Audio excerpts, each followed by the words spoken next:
अस्सलाम वालेकुम नाज़रीन, सुनो न्यूज़ पर आप देख रहे हैं प्रोग्राम लाइव जामी में आपके साथ मोहम्मद अजमल जामी। मुसलसल तीसरी रात अमेरिका ईरान के एक दूसरे पर हमले और अब ईरान ने अपनी जवाबी कार्रवाई का नाम नसर 2 रखा है। इस ऑपरेशन का नाम अमेरिका ने पहली बार ऐसे ड्रोन्स यूज़ किए समंदर के अंदर जिसकी फुटेज सेंटकॉम ने जारी की, जो 24 फीट लंबे हैं और बिल्कुल वही टेक्नोलॉजी, वही तरीका जो ईरान इस्तेमाल करता रहा कि बड़े बड़े बहरी जहाज़ों की बजाय या जो एयरक्राफ्ट कैरियर्स हैं उनकी बजाय उन्होंने ड्रोन्स टेक्नोलॉजी का इस्तेमाल किया। बंदर अब्बास पर 3 ऐसे ड्रोन्स भेजे उन्होंने और उसकी फुटेज भी जारी की सेंटकॉम ने। अब ट्रंप साहब ये भी ऐलान कर रहे हैं कि वो आबने हुर्मुज़ के वाहिद गार्डियन हैं। मामला कशीदगी की जानिब जा रहा है क्योंकि ट्रंप ने कांग्रेस को ख़त लिख दिया कि हम एक बार फिर से हालत जंग में हैं। जो इसराइल के प्राइम मिनिस्टर और ट्रंप के बीच दूरियां थीं वो हालिया कशीदगी के बाद हमें ख़त्म होती दिखाई दे रही हैं। एक दूसरे पर एतमाद का इजहार कर रहे हैं। लेकिन अहम और हसास मामला यमन का है। जब सना एयरपोर्ट पर हमला हुआ उसके जवाब में सऊदी अरब की एक इंटरनेशनल एयरपोर्ट पर हमले की तला आई, तो इस सूरत हाल में कशीदगी बढ़ती है तो कुछ माहिरीन का ख्याल है कि आबने हुर्मुज़ के बाद बाबुल मंदब भी टारगेट बन सकती है इस जंग का, और ये जंग पूरे खित्ते को अपनी लपेट में ले सकती है। ये तो है ईरान अमेरिका जो कशीदगी है उसका ताज़ा खुलासा। लेकिन कल मैंने देखा कि मलिहा लोधी साहब हामिद मीर साहब के शो में थी। उन्होंने कहा कि भारत जो है वो तकरीबन 12 जौहरी वॉर हेड्स आबदोज़ें तैनात कर रहा है पाकिस्तान के लिए और ओवरऑल इंडक्ट कर रहा है अपनी नेवी के अंदर। याद रहे कि भारत में हालिया दिनों तकर्रुर तबादले भी हुए। धीरज सेठ उनके नए आर्मी चीफ आए हैं उपेंद्रा द्विवेदी की जगह, और यहाँ पे नेवल चीफ जो उनके बने वो एडमिरल कृष्णा स्वामीनाथन बने हैं। इन्होंने यानी को 12 एटमी आबदोज़ें हैं उसका हवाला दिया, जहां उनका आर्मी चीफ कह रहा है कि ऑपरेशन 2.0 जो है वेस्टर्न कमांड में गया, जवानों से बात की, उसके लिए तैयारी पकड़े, ड्रोन्स की बात की उसने, इलेक्ट्रॉनिक वॉरफेयर की बात की। तो नेवल जो चीफ है या नेवी है इंडिया की वो पैरेलल 12 एटमी आबदोज़ें उनकी तैनाती का जिक्र कर रही है। पाकिस्तान के पास भी सलाहियत मौजूद, क्योंकि पिछली जंग में अभी जो हालिया गुजरी INS विक्रांत का शोर हमने सुना लेकिन वो पाकिस्तान के करीब ना आया। तो इसको लेकर के पाकिस्तान भर में और पूरी दुनिया में सोशल मीडिया के ऊपर बड़ी बहस हो रही थी कि what exactly India is up to. क्या एक बड़ी एटमी जंग की तैयारी हो रही है? पाकिस्तान का जवाब क्या है? तैयारियां क्या हैं? ये जानने के लिए, बात करने के लिए आज हमने जहमत दी। वेरी कम्पिटेंट हमारे पास आज एयर कमांडर रिटायर्ड जनाब खालिद चिश्ती साहब और एयर एडमिरल रिटायर्ड जनाब फैसल शाह साहब। आप दोनों को प्रोग्राम में खुश आमदीद कहते हैं। खालिद चिश्ती साहब, सबसे पहली बात ये कि नेवल फ्रंट पे तो उस तरह से इंडिया नहीं आया था last time despite there threats, लेकिन ये जो मलिहा लोधी साहबा बात कर रही है ना, ये हवाला दे रही है Stockholm International Peace Research Institute SIPRI का, कि उसकी ये रिपोर्ट है कि this is what India is trying to do, इस तरह से बिल्डअप कर रहा है। ये एटमी बिल्डअप से मुराद क्या होती है और पाकिस्तान की इस सिलसिले में हमेशा से तैयारियां कैसी होती हैं?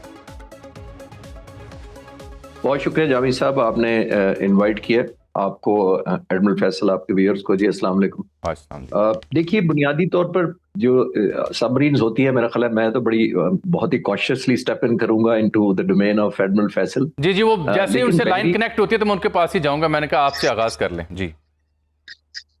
तो बहरी 2 तरह की एटमी होती है जी। एक होता है जो फ्यूल के तौर पे एटमी एनर्जी यूज होती है, और एक होती है जो एटॉमिक वेपन कैरी कर सकती है। तो ये 2 मुख्तलिफ चीजें हैं। जैसे अमेरिका के पास तकरीबन 11 एयरक्राफ्ट कैरियर है, तमाम एटॉमिक फ्यूल से चलते हैं, दैट मींस फ्यूल तक चलते हैं। तो 2 अलग-अलग डाइवर्जन्स है। एटॉमिक जो एनर्जी से चलता है उसका एक एडवांटेज ये होता है कि जो सबमरीन होती है ये बुनियादी तौर पर क्योंकि बैटरी ऑपरेटेड होती है, और इसको जो बैटरीज को, क्योंकि इंजन नहीं होता जमीन के अंदर, पानी के अंदर जब चली जाती है तो वहां पे इसको एग्जॉस्ट नहीं मिलता, तो एक टिपिकल इंजन जो हम सरफेस पर देखते हैं जमीन पर वो अमल नहीं कर सकता, उसमें ना ऑपरेशनल हो सकता है। तो बैटरीज को चार्ज किया जाता है, बैटरीज पानी के अंदर चली जाती है, उसके बाद बैटरीज पे ही पूरी सबमरीन सस्टेन करती है अपना जितना ऑपरेशन होता है। नो, बैटरी लाइफ पर डिपेंडेंट होता है कि वो 2 हफ्ते है, 3 हफ्ते है, 4 हफ्ते है, तो बैटरियां जितनी पड़ा, इस दौरान सबमरीन को समंदर की सतह पर भी आना पड़ता है ताकि वो बैटरीज को चार्ज कर सके। वो अपना एक इंजन चलाते हैं जो बैटरीज को चार्ज करता है, जनरेटर की तरह का। तो ये मैंने कहा फल्सफार्स कर दूं। न्यूक्लियर जो पावर्ड होती हैं वो, उनका ये एडवांटेज होता है, उनको सतह समंदर की नहीं आना पड़ता। दैट मीन्स वो बड़ी प्रोलॉन्ग पानी के अंदर रह सकती हैं। अपार्ट फ्रॉम ह्यूमन लिमिटेशन, जाहिर है एक और स्ट्रेसफुल होता है अगर आप सतह समंदर से अंडर वाटर रहते हैं। मशीनरी और इक्विपमेंट और इटसेल्फ जो इसकी स्किन और इंफ्रास्ट्रक्चर या एयर फ्रेम होता है वो भी बड़े स्ट्रेस में रहता है जब खासतौर पर ज्यादा डीप अगर आप चले जाते हैं पानी के अंदर। तो ये जो न्यूक्लियर पावर्ड होती है ये आपको सस्टेनेबिलिटी देती है। अब देखना यह है कि न्यूक्लियर पावर्ड के अलावा न्यूक्लियर टिप्ड या न्यूक्लियर केपेबल भी है कि नहीं है। न्यूक्लियर केपेबल सबमरीन उसको कहते हैं बुनियादी तौर पर, और बहुत सारे ममालिक ने रखी हुई है, ये बुनियादी तौर पर सेकंड स्ट्राइक केपेबिलिटी के लिए इस्तेमाल होती है। सेकंड स्ट्राइक और फर्स्ट स्ट्राइक का मैं अर्ज करता हूं कि अगर एक मुल्क पर कोई हमला कर दे, एटॉमिक हमला कर दे, तो जाहिर है जमीन के जितने इंफ्रास्ट्रक्चर है वो खुदा ना खास्ता तबाह हो जाए, तो जाहिर है उसके पास सस्टेन करने के या हिट बैक करने के लिए नहीं होता। फिर सबमरीन इस्तेमाल होती हैं स्ट्राइक बैक करने के लिए, यानी वो सर्वाइव करती हैं पानी के अंदर, वो फिर स्ट्राइक करती हैं अगर दुश्मन को काउंटर या रिटेलिएटरी स्ट्राइक करती हैं। तो ये आई थॉट के पहले मैं बैकग्राउंड अर्ज कर दूं, और उसके बाद ये जो पोस्टिंग है, सिप्री जो है ये one of the most reliable military का एक समझे ऑर्गेनाइजेशन है, जिसकी रिसर्च पर, जिसके डाटा और इंफॉर्मेशन पर ग्लोबली बहुत एतबार किया जाता है। ठीक है जी, तो मैं इसलिए इसको क्रेडिबल भी समझूंगा। बिल्कुल ठीक। एडमिरल साहब, मुद्दा तो आपका था, वो कम्युनिकेशन में आ गया प्रॉब्लम, तो पहले हम चिश्ती साहब के पास चले गए। ये सिप्री का हवाला दिया जा रहा है और फिर वो कह रहे हैं जी कि India's nuclear powered ballistic missile submarine SSBN, और कोई उसका नाम ले रहे हैं INS अरिहांत, INS अरिघाट, इस तरह के नाम, ये आबदोज जो है एटॉमिक, ये पाकिस्तान के लिए डिप्यूट की जा रही हैं। ये खबर सिप्री की और मलिहा लोधी साहबा का तबसरा। मेरा सवाल आपसे ये है बुनियादी तौर पर कि ये किस नौयत का मामला है, पाकिस्तान के पास इसका क्या जवाब है, क्योंकि हालिया दिनों क्या हमने भी चीन से आबदोजें हासिल नहीं की थी? शुक्रिया जानी मुझे प्रोग्राम में लेने का, और खालिद चिश्ती साहब को और सामीन को सलाम, अस्सलाम वालेकुम। चिश्ती साहब ने बहुत अच्छी तरह एलैबोरेटली इसको डिस्क्राइब किया और बड़ी लेमन लैंग्वेज में किया है, ताकि सब सुनने वालों को समझ आ जाए। और बिल्कुल बात ऐसे ही है जैसे चिश्ती साहब ने बताया है।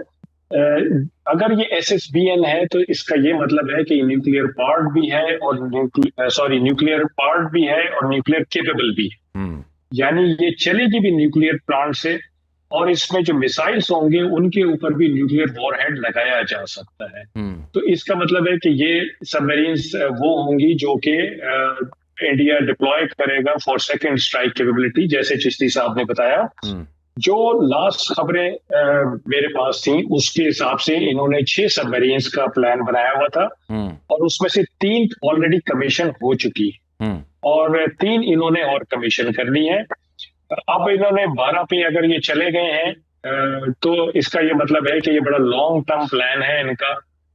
और 12 सबमरीन्स का मतलब ये है कि ये सिर्फ बे ऑफ बंगाल या अरेबियन सी तक महदूद नहीं रहेंगी, बल्कि ये फिर दुनिया के मुख्तलिफ इलाकों में फिर रही होंगी।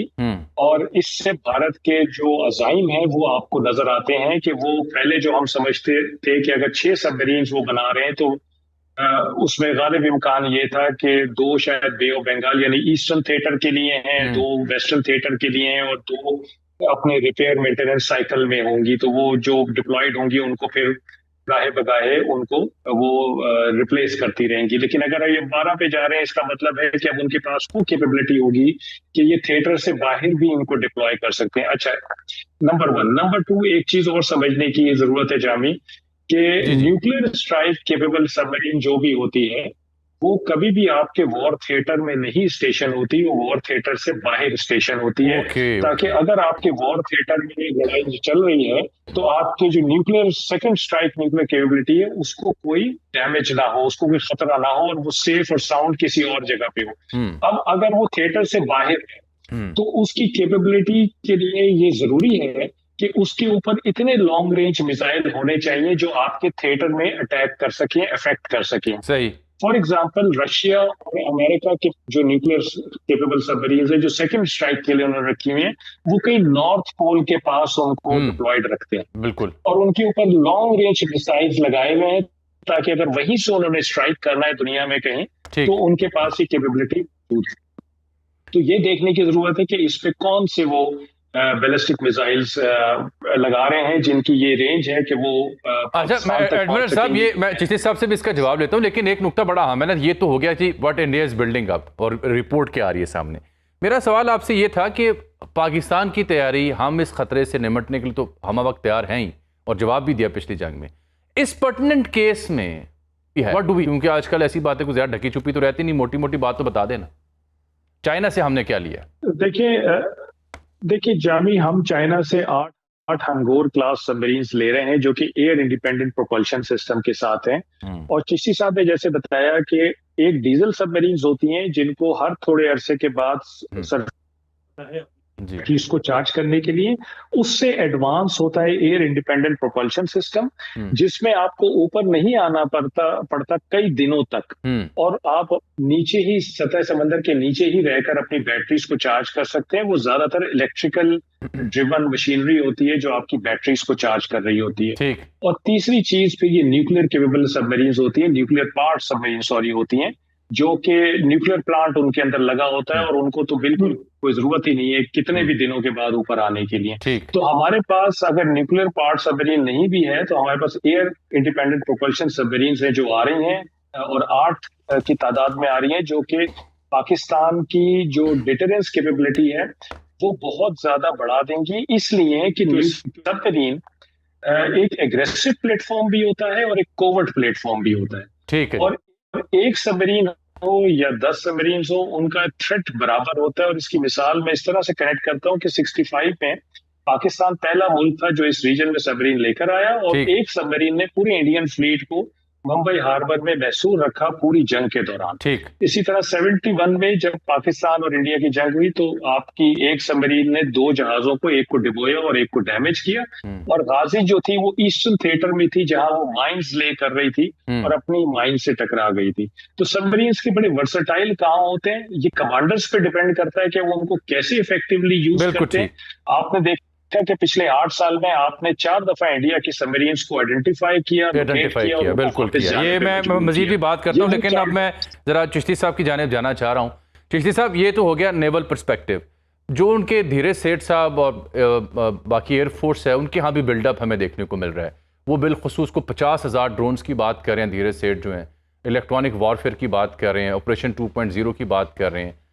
उसको देखते हुए where do we stand sir, और क्या वाकई आपको लगता है एक बड़ी जंग जो है उसका खतरा है? जामी साहब, जो मई 2025 में जो कुछ हुआ वो पाकिस्तान ने ओवरऑल और पाक फिजाइया ने पूरी की पूरी डायनेमिक्स ही बदल दी कि जंग कैसे लड़ी जाएगी। जंग ऐसे लड़ी जाएगी कि आप टिपिकल जो सबमरीन्स और tank versus tank, steel versus steel, jet versus jet नहीं होगी। ये होगी कौन अपने लिए जंग इंतहाई सस्ती रखता है और दुश्मनी के लिए कितनी महंगी कर देता है। ईरान और अमेरिका की मिसाल आपके सामने। पिछली जो जंग हमारी हुई थी मई 2025 में, हमने जो 10 तारीख को हिंदुस्तान पर टनेज फेंकी थी, पाक फिजाइया की मैं सिर्फ बात कर रहा हूं, तो उस वक्त भी कंपैरिजन किया था हमने। मैं रिपीट कर देता हूं रिफ्रेश करने के लिए आपके व्यूअर्स को, कि जितनी टनेज हमने 4.5 घंटे में फेंकी थी इंडिया पर, वो 1965 की पूरी 17 दिन की जंग से ज्यादा थी। और उस टनेज में से 50% जेट फाइटर्स ने ड्रॉप किए थे बॉम्ब्स और वेपन्स एंड एमुनिशन, और 50% drones, unmanned vehicles, killer drones, loitering munition ने ड्रॉप किए थे। ये फोर्स ही किया था पाक फिजाइया के सरबराह air chief marshal Zaheer Ahmed Babar Sidhu ने, जब इन्होंने टेक ओवर किया। मैं एक ब्रीफिंग में खुद मौजूद था जब इनफॉर्मली बात हो रही थी, और यकीन करें कि लोगों को एतबार नहीं था कि इतनी जल्दी हम ट्रांसफॉर्म पाकिस्तान एयरफोर्स कर लेगी। क्योंकि जब उन्होंने टेक ओवर करने के बाद अपनी विजन दी अपने तमाम कमांडर्स को, तो इंसिडेंटली बहुत ज्यादा फेथ लोगों का शुरू में नहीं डेवलप हुआ कि हम कन्वेंशनल एयरफोर्स हैं, हम तो एक डिफेंसिव ऑफेंसिव एयरफोर्स हैं, यानी पहले डिफेंड करेंगे फिर लिमिटेड ऑफेंस करेंगे। ये जब उन्होंने अपना खाका दिया कि हम एक डिसरप्टिव, हम एक इम्बैलेंस क्रिएट करने वाली एयरफोर्स बनेंगे और एक प्रोहिबिटिव कॉस्ट इंपोज करने वाली एयरफोर्स बनेंगे जो एक मल्टी डोमेन ऑपरेशन में ऑपरेट करेगी, और obviously with one kill picture तमाम इंटीग्रेट होंगे, सैटेलाइट से लेकर साइबर कमांड तक। इन बिटवीन तो सारे आ जाते हैं, फाइटर्स भी आ जाएंगे, डिफेंस वेपन्स भी आ जाएंगे, ड्रोन्स भी आ जाएंगे, बैक एंड पे एयरबोर्न अर्ली वार्निंग भी आ जाएंगे। उस वक्त 3-4 साल पहले ये ख्वाब लगता था और पाक फिजा ने कर दिखाया। मैं अपनी सपोर्ट में एक और बात कहूंगा, जनरल बख्शी इंडियन जो जर्नलिस्ट हैं, उनके जो तजिया निगार है, उन्होंने इस जंग के फौरन बाद इंडियन एयरफोर्स को और मिलिट्री को बहुत बुरा भला कहा था। उन्होंने कहा था हमारी मिलिट्री किधर सो रही थी जब पाक फिजाइया ये तैयारी कर रही थी, क्यों नहीं इन्होंने एंटिसिपेट किया कि ड्रोन्स आने वाली जंगों में कैसे बदलेंगे। तो एयरफोर्स ने बदल के दिखा दिया। मैं एक लास्ट पॉइंट एक और अर्ज करता चलता हूँ। हमारा ड्रोन अल्हम्दुलिल्लाह, मैंने अपनी डॉक्यूमेंट्री बनाई थी दी 80 रियलिटी, अपने यूट्यूब पर डाली थी। उसमें मैंने तहकीक करके वेरीफाई करके उसमें मैंने कंफर्म किया था पाक फिजाई से, हमारे जो ड्रोन्स थे वो आगरा के ऊपर फिर रहे थे। अच्छा। और आगरा के ऊपर हमारे ड्रोन ने लॉक कर लिया था उनके A50 जहाज को, A-50 जामी साहब वो जहाज है जो एयरबोर्न अर्ली वार्निंग है, हाँ। जो स्ट्रेटेजिक एसेट है। और दिलचस्प बात यह है कि उसका जो एयर फ्रेम, इंजन और बॉडी रशिया की है, और उसके ऊपर जो एयरबोर्न रेडार लगा हुआ है वो इजराइल का था। तो इससे लीथल कॉम्बिनेशन नहीं हो सकती थी हमारे ड्रोन को उसको टारगेट करने के लिए। हमने लेडर ऑफ एस्केलेशन कंट्रोल करने के लिए उसको पुल बैक कर लिया था, पाक फिजाई ने अटैक नहीं किया था। मैं कहना ये चाह रहा हूं कि कितनी जल्दी डायनामिक्स बदलेंगे, खुदा ना खास्ता इस तरह की मैनिफेस्टेशन फ्यूचर में भी हुई जिसकी वो संदूर 2 की बातें कर रहे हैं। तो हमारे तो ऑलमोस्ट 400 से लेके 700 किलोमीटर ड्रोन्स अंदर फिर रहे थे लॉटरिंग मिशन, लेकिन फिर उनको पुल बैक कर लिया गया क्योंकि हम लेडर ऑफ एस्केलेशन को अपने हाथ में रखना चाहते थे और खुद इस कौम पर एक जंग मुसल्लत नहीं करना चाहते थे। बिल्कुल ठीक। एडमिरल साहब, ये मैं देख रहा हूँ जब कंपैरिजन किया जाता है, ज़ाहिर बात है अददी तौर पर तो भारतीय नेवी 2 गुना ज़्यादा है, वैसे भी मजमूई तौर पर तो कुछ माहिरीन ये लिखते हैं कि हमारे पास जो anti ship missile batteries probably लफ्ज़ है, या जो सबमरीन्स को डील करने की या उसे चलाने की सलाहियत है, इसमें पाकिस्तान को हमेशा एडवांटेज रहा है ओवर इंडियन नेवी। जैसे कि एयरफोर्स में भी हम देखते हैं कि वो it is a man who is flying the machine, चाहे उनके पास राफेल था। तो इसके ऊपर आवाम को ज़रा आगाह कीजिए ताकि उनको हिम्मत मिले कि ऐसी बात नहीं है। मैं इसमें क्या ही बताऊंगा, मैं आपके सामने कुछ फैक्ट्स एंड फिगर्स रखता हूं जो हम सब ने देखे हैं। भाई 2025 हमारे सामने है, पूरी की पूरी इंडियन नेवी सी में मौजूद है, एयरक्राफ्ट कैरियर के साथ, न्यूक्लियर सबमरीन के साथ, P-8I जहाज के साथ, और बाकी जो डिस्ट्रॉयर्स और फ्रिगेट्स थे वो तो एक अलग कहानी है। और 400 से 500 नॉटिकल माइल कराची से दूर फिरते रहे, जो कि 700 से 900 किलोमीटर बनता है।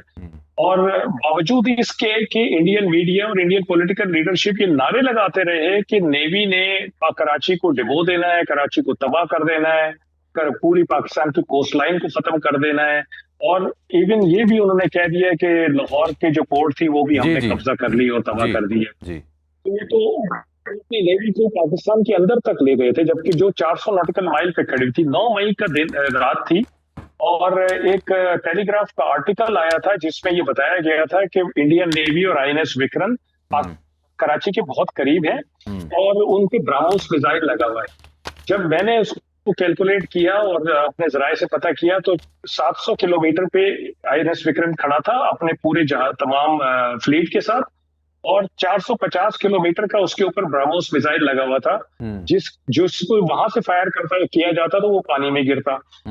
उनको आगे आने की जरूरत थी, लेकिन वो आगे नहीं आ सके क्योंकि आगे पाक बहरिया बिल्कुल तैयार खड़ी थी। हुआ ये था जामी कि जैसे ही पहलगाम हुआ था, नेवी सी में चली गई, और सी में सबसे बड़ी चीज ये होती है कि आपने अपने दुश्मन को कितना पहले ढूंढा है। जो पहले ढूंढता है उसका एडवांटेज होता है। तो पाकिस्तान नेवी एक एक हरकत इनकी मॉनिटर कर रही थी कि कब ये हार्बर से निकले हैं, कहाँ जा रहे हैं। 2 दफा इन दिनों में जामी, जब पाकिस्तान और इंडिया के कॉन्फ्लिक्ट हो रहा था एयर में और लैंड पे, 2 दफा ये INS विक्रम को ले गए हैं छुपाने के लिए मुंबई हार्बर के पास, ताकि उसको मेन लैंड से प्रोटेक्ट कर सके, एयर कवर। आप शाह साहब मेरे साथ है ना, इसको मैं मजीद भी डिस्कस करूंगा, बिलखुसूस ये जो आपने हुर्मुज़ और बाबुल मंदब वाली नई कहानी आ रही है। मैं आपसे मजीद बात करता हूँ। चिश्ती साहब हैड टू गो, उनसे मैं वन लास्ट टेक लेना चाह रहा हूँ। चिश्ती साहब, ये जो अमेरिका ने, जैसे कि मैंने इंट्रो में कहा कि बड़े बड़े एयर कैरियर और बड़े बड़े जहाज वो और बड़ी बड़ी बेसेस, अब वो मजबूर हुए हैं कि वो जो अनमैन्ड किश्ती नामी ड्रोन है वो लॉन्च करने पे। इसका मतलब है ईरान से उन्होंने सीखा या मजबूरी बनी? उन्होंने बंदर अब्बास के ऊपर वो 3 भेजे हैं 24 फुट लंबे, और उसकी फुटेज भी जारी की है। वो क्या शायद जी? जामी साहब, ये बुनियादी तौर पे इसको लोकैस कहते हैं, और ये है लो कॉस्ट अनक्रू कॉम्बैट सिस्टम जी। जिसका मतलब ये है कि ये ड्रोन ही है और 1 वे ड्रोन है, और ये बिल्कुल आपने ठीक कहा कि ये शाहिद 136 की एक रिवर्स इंजीनियरिंग है। इसीलिए उसको उन्होंने इसका नाम रखा है FLM 136, नंबर वही रखा है उन्होंने एज अ कर्टसी। तो ये एग्जैक्टली वही है। थोड़ा सा डायमेंशन चेंज है, उन्होंने साइज चेंज किया है, और इसके ऊपर फ्रंट पॉइंट ऑफ व्यू का कैमरा लगा हुआ है जो बुनियादी तौर पर लॉन्चिंग पैड के ऊपर जिसने भी लॉन्च किया होता है, जिसको हम पेरेंट यूनिट कहते हैं, उसको ये अपनी वीडियो भेजता रहता है ट्रेवल के दौरान भी और जब ये हमला करता है। इसलिए उन्होंने वीडियो रिलीज की है, एग्जैक्टली वही जो ईरानियन करते रहे हैं, आपने देखा होगा गल्फ कंट्रीज को हमला करते वक्त। तो ये एक इम्प्रूव्ड वर्जन है, रिलेटिवली लो कॉस्ट है, और अमेरिका ने अब रियलाइज किया है कि हमें हर जगह फाइटर जहाज भेजने की जरूरत नहीं है। वो ईरान ने खास तौर पे जब डिस्ट्रॉय भी किया, आपने देखा पिछले दिनों दर्जनों के हिसाब से, तो वो एक बहुत ऊपर नंबर चला गया। तो एक बहुत कंसर्न था, एक एलिमेंट ऑफ हेजिटेशन आ जाता है, प्लानिंग के अंदर आ जाता है, फाइटर पायलट के जेहन में आ जाता है, और ऑब्वियसली एक कॉस्ट प्रोहिबिटिव भी एलिमेंट हो जाता है, खासतौर पर अगर जहाज महंगा आपका शूट डाउन हो जाए F-35 या F-15 जैसा जहाज। तो I think first time America ने ये यूज भी किया है, फुटेज भी इसलिए रिलीज किया है, उन्होंने न्यू फाउंड अपनी एक एडवांटेज बताई है कि हम ये भी ऑप्शन कर देंगे, ये इकोनॉमिकल है, कॉस्ट इफेक्टिव है, जिसकी मतलब ईरान को ये मैसेज देना है कि अब हम आपके ऊपर फाइटर जहाज नहीं भेजेंगे, हम कैस नामी ड्रोन्स भेजा करेंगे वन वे, और आपको ऑब्वियसली एक प्रोहिबिटिव कॉस्ट इंपोज करेंगे। बिल्कुल ठीक, बिल्कुल ठीक। जी साहब, आपका बहुत शुक्रिया, आपके कीमती वक्त का। शाहजहां सर, आपके साथ जरा बात अब करनी है तफसीली। जो ये आपने हुर्मुज़ तो एक क्लैश पॉइंट बना है, सिर्फ 6 वेसल्स वहां से गुजर सकें, अब शायद वो भी ना गुजरें, लेकिन ये बाबुल मंदब के हवाले से बड़ी खतरनाक खबरें आ रही हैं कि अगर ये क्लैश यमन वाला बढ़ता है तो वो भी उसमें अंडर सीज जा सकता है। इसके कितने खदशात हैं जनाब?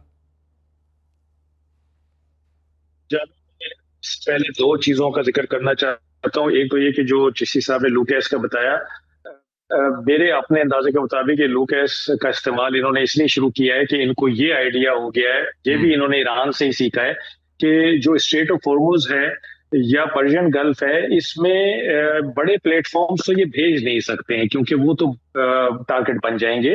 तो ईरान भी छोटे प्लेटफॉर्म्स यूज करता है, इसीलिए इन्होंने भी ये छोटे प्लेटफॉर्म्स भेजना शुरू किए हैं जो जाके वहां तबाही मचा रहे हैं। ठीक, तो एक तो मैं ये थोड़ा सा ऐड करना चाहता हूँ उसमें। दूसरा जामी, मैं ये कहना चाहता हूँ कि देखिए, जो स्ट्रेट ऑफ हॉर्मुज का या जो दोबारा जंग शुरू हुई है, इसमें मेरा अपना ये ख्याल है कि इंटरप्रिटेशन का मसला है। MOU की जो इंटरप्रिटेशन है, मुझे लगता है वो आड़े आ रही है और दोनों फरीक अपनी अपनी तरह से इंटरप्रेट कर रहे हैं और एक्शंस ले रहे हैं। फॉर एग्जांपल पॉइंट 5 में ये लिखा हुआ है कि ईरान पर्शियन गल्फ से गल्फ ऑफ ओमान और गल्फ ऑफ ओमान से पर्शियन गल्फ आने वाले जहाजों की सेफ्टी यकीनी बनाएगा। ये लिखा हुआ है। इसका मतलब मेरे दानिश में ईरान ने ये लिया है कि अगर ये रिस्पॉन्सिबिलिटी मेरी है तो इसका मतलब है कंट्रोल भी मैं करूंगा स्ट्रेट ऑफ हॉर्मुज को। अच्छा, मेरी समझ में ये आता है कि अमेरिकन ये समझ रहे हैं कि ये हमने तंबीह की है ईरान को कि तुमने छेड़छाड़ नहीं करनी है। तो ये बेसिकली इंटरप्रिटेशन लग रही है। और मेरा अपना ये ख्याल है, रिकमेंडेशन मेरी ये है कि जितने भी सालिस मुमालिक हैं जिसमें पाकिस्तान भी शामिल है, इनको चाहिए कि ये इंटरप्रेट करें और दोनों फरीक को बताएं कि ये क्या बात हुई थी, किस तरह से आगे उसको लेके चले थे और कहाँ ये पॉइंट पे आके हम रुके थे, ये पॉइंट कैसे डेवलप हुआ है, उसका बैकग्राउंड उनको मेरे ख्याल है याद कराने की जरूरत है। और ये इंटरप्रिटेशन तो शायद मामला जो है वो बेहतरी की तरफ जाए। बाबुल मंदब की आपने बात की है। बाबुल मंदब जिस तरह से यहाँ से 20% दुनिया की रसद है तेल और गैस की, वहां से 15% जी। और यूरोप सारा डिपेंड करता है बाबुल मंदब पे। ना सिर्फ ये कि जो गल्फ से निकल के चीजें जा रही हैं वो बाबुल मंदब से जाती हैं, बल्कि जो फार ईस्ट से और यूरोप के दरमियान कनेक्टिविटी है वो भी बाबुल मंदब के थ्रू है। तो अगर हूतीज उसको बंद करते हैं तो 20% जमा 35% का दुनिया को लॉस हो जाएगा ऑयल एंड गैस में।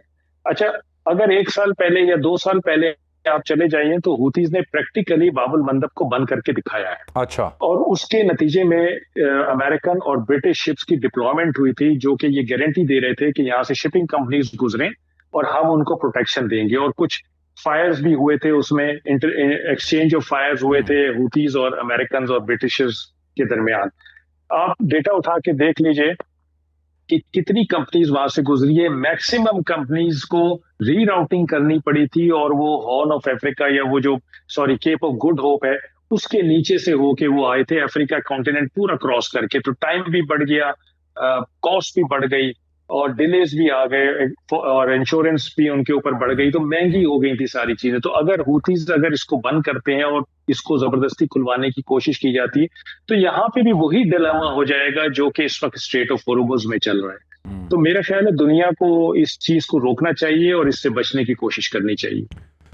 कोशिश तो करनी चाहिए, लेकिन ये जो कॉन्फ्लिक्ट इमर्ज हुआ है सर, पहले सना की एयरपोर्ट और उसके बाद रिपोर्टेडली एक सऊदी इंटरनेशनल एयरपोर्ट, उसके बाद आपको कि ये नहीं लगता ये मामला आपने हुर्मत से हट के सऊदी, यमन और पूरे खत्ते को भी अपनी लपेट में ले सकता है और अगला जो यानी वॉर गेम है वो इस इलाके में बिछ सकती है बिसात। और जैसे मैंने एक ख़बर देखी कि ट्रंप का सऊदी जो ज़िम्मेदार उनसे फ़ोन पर रब्ता भी हुआ और इस बारे में बड़ी मनफी राय पाई जाती है मिडल ईस्ट के ममालिक के यहाँ जो यमन की जानिब से फायर हुआ है।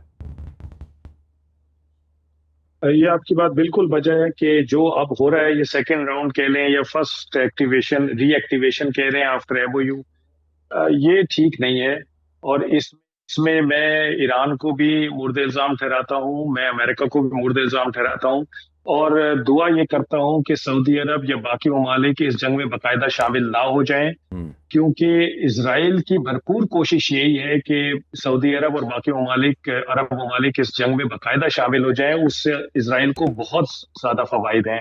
पहली चीज ये कि जो इनके पास वेपन इक्विपमेंट है वो अलाइन हो जाएगा, वो सिंक्रोनाइज हो जाएगा अमेरिकन और इजरायली इक्विपमेंट के साथ, तो मल्टीप्लाई हो जाएगी फायर पावर एंड एवरीथिंग। और जो सप्लाई चेन का डिलेमा है वो बहुत दिन तक नहीं होगा। दूसरी चीज ये कि जो अरब और पर्शियन की हिस्टोरिकल लड़ाई है जो कि दब गई थी, वो दोबारा उजागर हो जाएगी, सामने आ जाएगी और वो चलती रहेगी और इजराइल पीछे बैठ के आराम से ये गेम देख सकता है। और तीसरी चीज ये कि जब ये लड़ के वीक हो जाएंगे तो इजराइल ऑटोमेटिकली एक डोमिनेंट पावर बन जाएगा इस रीजन में बगैर कुछ किए। तो हमें, मेरा ख्याल है कि पाकिस्तान को इस वक्त सबसे ज्यादा ये कोशिश करनी चाहिए कि जिस तरह से पहले हमने अरब भाइयों को रोक के रखा है उनको अभी भी समझाएं। ईरान को भी समझाने की जरूरत है कि आप बहुत सारे इकदाम, अब ये जो राउंड शुरू हुआ है इसमें मुझे लगता है कि गैर जरूरी तौर पे वो कर रहे हैं, उनको नहीं करना चाहिए। बहुत बहुत शुक्रिया रेयर एडमिरल रिटायर्ड जनाब साहब, चिश्ती साहब भी मौजूद थे आप दोनों के कीमती वक्त का, क्योंकि अब नज़र यही है कि इस दूसरे राउंड में सालसीन भी उस तरह से किरदार अदा नहीं कर पा रहे जो नज़र भी आ रहा है। कोशिशें हो रही हैं बैकड्रॉप में, मैं आपको खबर दूं कि पाकिस्तान हो या दीगर सालिस ममालिक हो, वो कोशिश कर रहे हैं। बट जो ट्रंप ने ख़त लिखा कांग्रेस को, उसमें उसने कहा कि हम जंग में जा रहे हैं और एक जगह उसने कहा कि हम 2 से 3 हफ्तों के लिए जंग में जा रहे हैं। तो ये कोई मामूली झड़प जो एक रात हमला होता था, ईरान का जवाब आया, अगले दिन फिर मुज़ाकरात की कहानी शुरू हुई, it looks unlike that situation. कुछ मुख्तलिफ सिचुएशन जिसमें जंग का दायरा किसी हद तक वसी होता दिखाई दे रहा है। नाज़रीन, यहाँ एक ब्रेक के बाद वापस आते हैं तो कुछ जायज़ा लेते हैं कि खबरें हैं कि वफाकी काबीना में रद्दोबदल, मुल्क की सियासत में भी हंगामा बरपा है। ये क्या कहानी है, एक ब्रेक के बाद। प्रोग्राम में एक बार फिर से आपको खुशामदीद कहते हैं नाज़रीन। हमने ईरान अमेरिका जंग और उसका जो मुस्तकबिल है और कैसे ये मशरक़ वस्ता बिलखुसूस बादल मंदब और यमन कैसे एक नया बैटल ग्राउंड हो सकता है, और फिर इंडियन जो सबमरीन्स की कहानी है वो बयान की डिटेल में टेक्निकल एक्सपर्ट्स की मौजूदगी में, ताकि इस इशू को एड्रेस कर सकें। अब आ जाते हैं मुल्क की सियासत के ऊपर। यहाँ एक से बढ़कर एक लतीफ़ा भी है और एक से बढ़कर एक परेशान कुन वाक़या भी है, कशीदगी भी है, और इस बीच में ख़बर आती है कि वफाकी काबीना में रद्दोबदल की तैयारी है। जो हमारा प्रोग्राम रेगुलर देखते उन्हें याद होगा, हमने जून के आगाज़ में और मिड जून में भी ये इत्तला दी थी कि यस ऐसा कुछ हो रहा है, तब तरदीद की गई।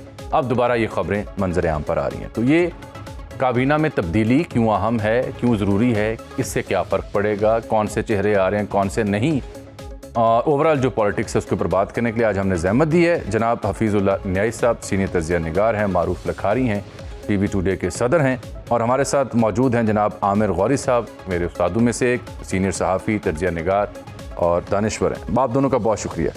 मैं ज़रा न्याई साहब, क्योंकि आमिर साहब गए हैं बाहर, यानी UK से हमें ज्वाइन किया हुआ है, तो पाकिस्तान पहले आना चाहिए, तो इसलिए आपके पास जा रहा हूँ।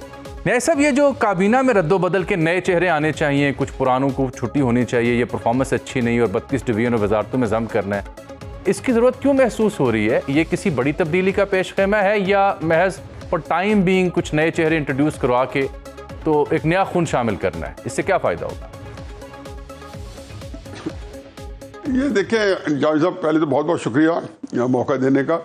एक ज़माने कदीम से एक जो है रहनुमा असूल है कि जब आपकी कोई चीज़ सीधी ना पड़ रही हो, या आप बहुत मेहनत कर रहे हो और आप बड़े कमालात दिखा रहे हो और नताइज आपकी ज़रूरत के मुताबिक ना निकल रहे हो, तो ब्लेम गेम में सबसे पहले कमज़ोर जो आदमी होते हैं उनके ऊपर नज़ला गिरता है। और ये मैंने आपने भी लिखा है, और मैं तो 3-4 महीने पहले एक दफ़ा कोई खबर आई थी जी कि वज़ीर आज़म साहब ने वज़रा का ऑडिट कराने का हुक्म दे दिया है जी। फिर लाहौर के अंदर मैंने देखा कि जी पंजाब हुकूमत के खिलाफ एक कैंपेन चली हुई है कि जी बड़ी करप्शन है, बहुत है, ये आपने भी सुनी होगी मुख्तलिफ हलकों से, बहुत कैंपेन मीडिया पे हर जगह चली हुई थी। तो मैंने कॉलम लिखा, मैंने दोनों को अपना वो बताया उनको, जिसको कहना चाहिए कि गाइडिंग लाइंस बना के, और उसके नीचे लिखा कि भाई जब ये आसार हो तो समझें कि जो तब्दीली है यहीं से शुरू होगी, ब्लेम गेम शुरू हो चुकी है, नज़ला गिरने वाला है। इसमें कोई इख्तलाफ नहीं होते, सिर्फ ये होता है कि आपके इदारे के अंदर कोई गलती होती है तो कभी चेयरमैन जो है इदारे का, जो ताकतवर आदमी है, वो नहीं अपने आप को फायर करेगा। सबसे पहले कोई बेचारे जो है बैठे होते हैं जो टीवी के ऊपर हम जैसे, या कोई आपके प्रोग्राम प्रोड्यूसर है, या जो कोई इंजीनियर है, टेक्निकल है, उनके ऊपर ब्लेम गेम होती है। अच्छा, जब डॉन लीग्स आई तो भी आपने देखा होगा कि जब कुर्बानी दी गई परवेज रशीद साहब की जी, तो कोशिश ये की कमजोर आदमी को करके निकाल दिया जाए, तो क्या वो खत्म हो गई थी? वो डॉन लीग पर भी क्या क्या उसने गोल खिलाती रही और कितने चलती रही, परवेज रशीद के जाने के बाद भी आगे चलते रहे। तो मेरा अपना ख्याल ये है कि ये जो एक जो जब चीज़ें ठीक नहीं हो रही, मैं इसको ओवरऑल इस तरह लेता हूँ कि इस वक्त हुकूमत का जो नज़्म व नस्क है या जो नताइज है, जो कि जिस तरीके से हमारे कई लोगों की, कई हलकों की ख्वाहिश होगी कि यार हमने इतने ज़बरदस्त तरीके से, हमारा पूरी दुनिया में नाम है, तो पाकिस्तान के अंदर कंपेटिबिलिटी नहीं है, तो ये हुकूमत के ऊपर जो है वो तबाह होगा, और पहले बुजुर्ग की बारी आएगी, फिर ऐसा ऐसा ऊपर जाएगी, टॉप तक जाएगी, मिला के समझा जाएगा कि नहीं ये निज़ाम जो है ये ठीक नहीं चल रहा, कोई नया निज़ाम आना चाहिए, कोई नया इलेक्शन होनी चाहिए। तो ये हमेशा से है। बिल्कुल ठीक है। ऐसे साथ रहे आमिर गौहरी साहब, खुशामदीद सर, बरतानिया से आपने हमें ज्वाइन किया। हमारे यहाँ तो सर रिशफल हो, कोई तब्दीलियाँ हों तो वो आपको पता बड़ी थरथली मच जाती है, कौन जा रहा है, कौन आ रहा है, कौन रहेगा, फिर अपने अपना जो असर रसूख है वो इस्तेमाल किया जाता है। आप जहाँ बैठे हैं वहाँ पर तो आए दिन प्राइम मिनिस्टर रुखसत हो जाता है, निज़ाम जूं का तूं रहता है, चलता रहता है। तो चूंकि आप पाकिस्तानी मामलात पे बाहर बैठ के भी बाखबर हैं, किस हद तक रद्दोबदल की तवक्को है कैबिनेट में? क्या कोई बुजुर्ग चेहरे, बड़े सियासतदान, उनकी छुट्टी होगी, या बस 3-4 नए चेहरे लगा के तो काम चल जाएगा? Ajmal, thank you very much for inviting me to your programme. देखें, एक तो आपके देखने वालों को ये बता दें कि ये जो काबीना के अंदर चेंजेस होती है ना, ये एक ऑर्गेनिक प्रोसेस है, ये होता रहता है। ठीक। किसी भी हुकूमत जो है उसका ये प्रीरोगेटिव है, प्रिविलेज है कि वो अगर चाहे कि कुछ वजीर जो हैं वो जो काम नहीं कर रहे, उनकी कुर्बानी देनी है ताकि अपनी कुर्बानी से बचा जा सके, तो वो ये करते रहते हैं। और जिस तरह मैंने आपको कहा कि डेमोक्रेसी के अंदर तो ये एवरीडे गेम है। यहाँ देखें, पिछले 10 साल में अब 7वां वजीर आजम बदलने जा रहा है नेक्स्ट वीक जी, और वो उसी पार्टी का है। यानी वजीर आजम जो है उसको इलेक्शन के जरिए नहीं कराया जाएगा, उसकी पार्टी ने अपने वजीर आजम को कहा कि भाईजान आप अब पॉपुलर नहीं रहे, आप इस पार्टी को शिकस्त की तरफ ले जाएंगे, तो मेहरबानी करके सीट्स खाली करें। एक आदमी जो है वो बाई इलेक्शन से जीता है, एंडी बर्नम, और वो 20 तारीख को किंग के सामने पेश होगा, अपने क्रेडेंशियल्स पेश करेगा, वजीर आजम बन जाएगा। अच्छा, इसके अलावा यानी मेजर कैबिनेट चेंजेस हुए हैं, जिसको हम समझते हैं ना कि अगर फर्ज के 2-3 ऊपर की वजारतें तब्दील होने लगे तो इसका मतलब है कि हुकूमत की टांगें कांप रही हैं जी। उस तरह की भी चेंजेस आई हैं यहाँ पे। यानी होम मिनिस्टर चेंज हुआ है, इंटीरियर मिनिस्टर चेंज हुआ है, फॉरेन मिनिस्टर चेंज हुआ बिल्कुल हुआ है। एक और चीज बड़ी अच्छी बात होती है यहाँ पे कि यहाँ लोग जो हैं अपनी हुकूमत के कामकाज से अगर खुश ना हो तो वो इस्तीफे भी दे देते हैं। बिल्कुल, ये इस्तीफे दिए हैं, वो पार्टी के अंदर है। लेकिन हमारे यहाँ रिवाज नहीं है ना जी इस्तीफा देने का, तो हमारे यहाँ बिल्कुल ये रवाज नहीं है, रवायत नहीं है। जो चीज मिल गई है, 2 सरकारी गाड़ियां, मतलब 4 नौकर, इधर उधर 1 सरकारी झंडा, इसी पर जिंदगी गुजर। कोई मेजर रिशफल देख रहे हैं गौरी साहब आप कैबिनेट में? मेजर रिशफल देखें, अब हम सिर्फ अंदाजा लगा सकते हैं, या जो हमारे सो कॉल्ड सोर्सेज होते हैं विद इन द गवर्नमेंट, वो ये कह रहे हैं कि शायद बड़े लेवल पे एक आधी तब्दीली जो है वो डेफिनेटली एक्सपेक्टेड है। वो ये समझ रहे हैं कि शायद इसहाक डार साहब से एक उनका ओहदा ले लिया जाएगा और शायद वो मोहसिन नकवी साहब को दे दिया जाए, ये शायद है, और ये गवर्नमेंट के इनसाइडर्स हैं। इंपॉर्टेंट होता है ये नहीं होता, क्योंकि वो कह रहे हैं कि जी उनका बकायदा जो है वो करियर बिल्ड किया जा रहा है, उनकी मुलाकातें करवाई जा रही हैं अमेरिका में, चाइना, सऊदी अरब, जो भी है। और फिर जो रोल उनका रहा है रिसेंटली बड़ा इंपॉर्टेंट, ये सारी की सारी जो अमेरिका और ईरान के दरमियान बातचीत हुई है उसके अंदर, उसको देखते हुए ये क्याफे हैं। अच्छा, जिस तरह हफीजुल्लाह साहब कह रहे थे ना, मैं सब ये से कहने लगा हूं कि जो एक अखबार की रिपोर्ट है आपके, बावजूद कि ये रिपोर्ट जो है वो हमारे रिपोर्टर जो है अयाज अकबर यूसुफ जई, उन्होंने चंद दिन पहले दी थी और उससे पहले लोग लिख भी रहे थे, उन्होंने कहा है कि 2 अहम इंस्टीट्यूशंस की रिपोर्ट्स के ऊपर ये चेंज होने जा रही है। एग्जैक्टली। तो मेरे जैसे जो बाहर बैठा हुआ शख्स है वो ये सोचता है कि ये 2 अहम इंस्टीट्यूशंस कौन है। इसका मतलब है कि ये मूव प्राइम मिनिस्टर की ख्वाहिश तो नहीं है, ये कैबिनेट की ख्वाहिश तो नहीं है। इसका मतलब है कि कुछ ऐसे अदारे हैं जिनकी इवैल्यूएशन जो है वो गवर्नमेंट की इवैल्यूएशन से ज्यादा वजन रखती है। ये कर लेते हैं कि अभी अंदाजा नहीं लगाता वो कौन से इंस्टीट्यूशंस हैं। लेकिन जो आपका सवाल था, देखें, अगर फर्ज किया कुछ लोगों को निकाला जाएगा तो फिर ये सवाल है कि क्यों निकाला गया, नंबर 1।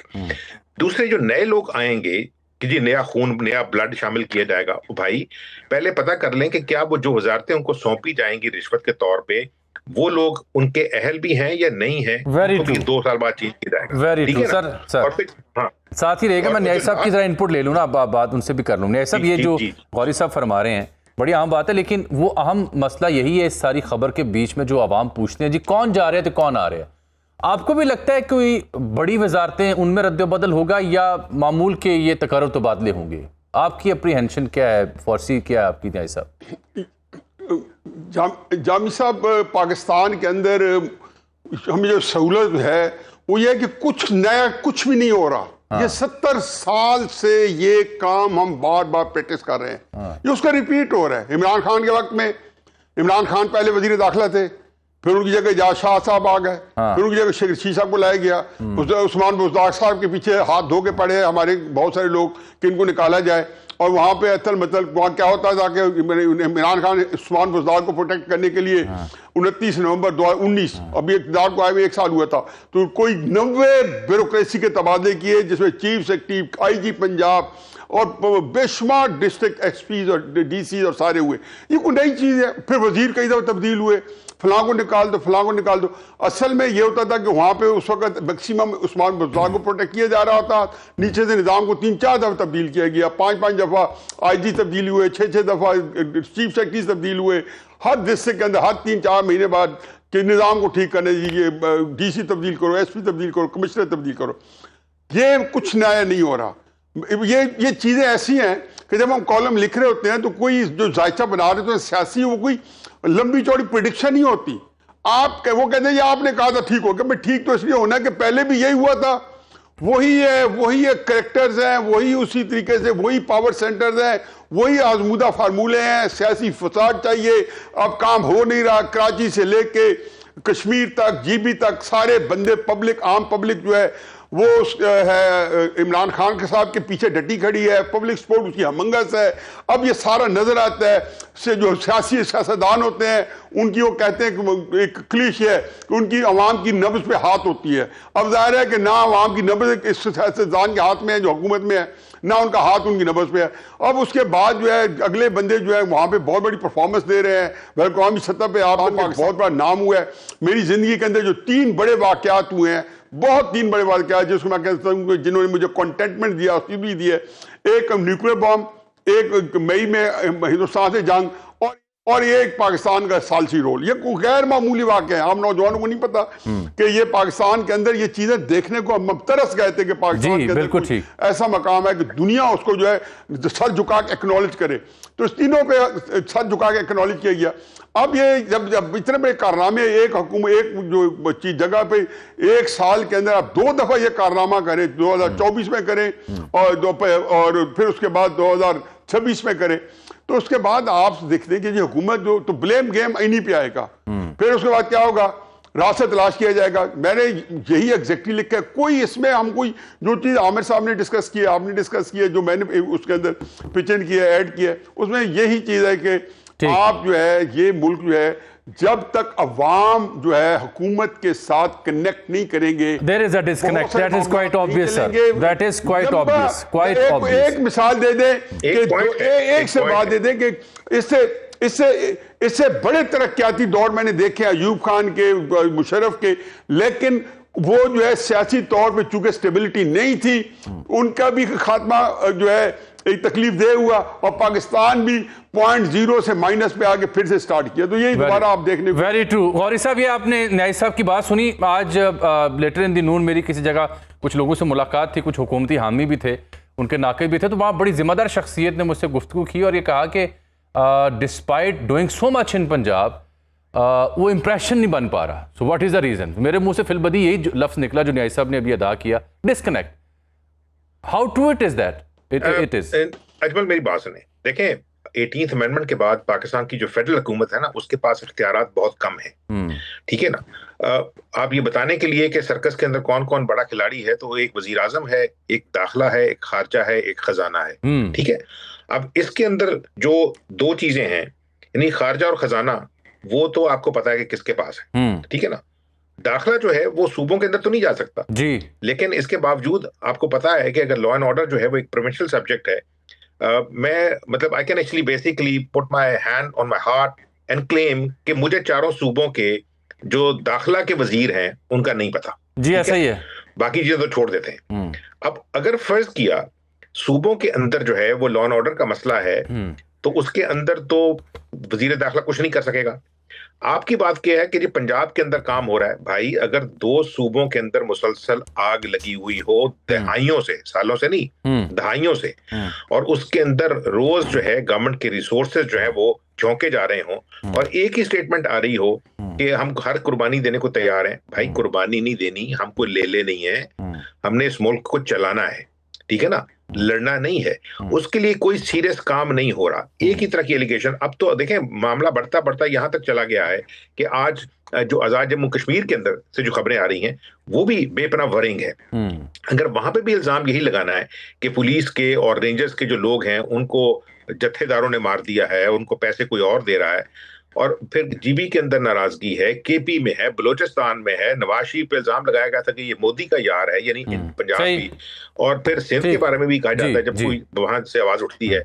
तो लेकिन ये जो चीज जो हफीज साहब कह रहे हैं, मैं थोड़ा सा उससे डिसएग्री करूंगा कि पॉपुलैरिटी जो है वो किसी और की है। सरकार यहाँ पॉपुलैरिटी का इशू नहीं है, यहाँ गवर्नमेंट की और गवर्नमेंट के पीछे बड़े बैठे हुए बाज अदारे जो हैं उनकी जो अनपॉपुलैरिटी है वो बहुत बड़ा इशू है।